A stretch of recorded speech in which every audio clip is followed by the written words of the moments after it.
বন্ধুরা, আপনি কি জানেন পৃথিবীতে এমন একটি স্থান রয়েছে যেখানে মানুষ তো দূরের কথা, কোনো প্রাণীই যেতে পারে না, কেবলমাত্র সাপ ছাড়া। কারণ এটি হলো একটি সাপের দ্বীপ, ব্রাজিলের সাপের দ্বীপ, যাকে ইলহা দা রিয়েমাদা গ্রান্ডে বলা হয়। পৃথিবীর সবচেয়ে বিপজ্জনক এবং ভয়ঙ্কর স্থানের মধ্যে একটি।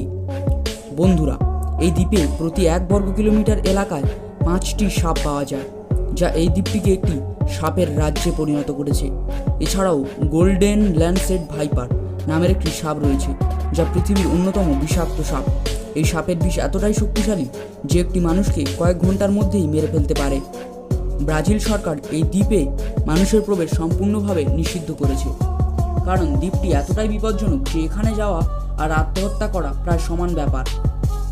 শুধুমাত্র কিছু গবেষক এবং বিজ্ঞানীরাই সাপের বিষ নিয়ে গবেষণা করতে এই দ্বীপে যেতে পারেন। স্থানীয় লোককাহিনী অনুসারে জানা যায়, একটি লাইট হাউসের কেয়ারটেকার তার পরিবার সহ একসময় এখানে বাস করত। একদিন সাপেরা তাদের ঘরে প্রবেশ করে এবং সবাই সাপের কামড়ে মারা যান। সেই ঘটনার পর থেকেই এই দ্বীপটি পুরোপুরি পরিত্যক্ত। এটি ব্রাজিলের শহর থেকে 33 কিলোমিটার দূরে অবস্থিত। কথিত আছে, কিছু জলদস্যু তাদের লুট করা সম্পদ এই দ্বীপে লুকিয়ে রেখেছিল। সাপেরা যেন সেই গুপ্তধনের প্রহরী রূপেই কাজ করছে।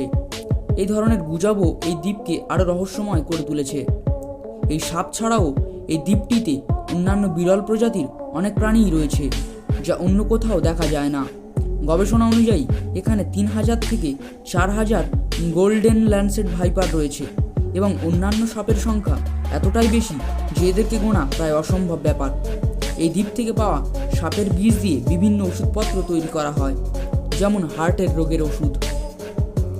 আপনি কখনোই এই সাপের দ্বীপে যেতে পারবেন না, কিন্তু এসব কিছু সত্ত্বেও অনেক মানুষ এখানকার সাপের চোরাই ব্যবসা করে, কারণ এই সাপ এই দ্বীপ ছাড়া আর কোথাও পাওয়া যায় না, যার জন্য এগুলি চড়া দামে বাজারে বিক্রি হয়, যার ফলে বর্তমান সময়ে এই সাপেরাও বিপদগ্রস্ত মানুষের জন্য।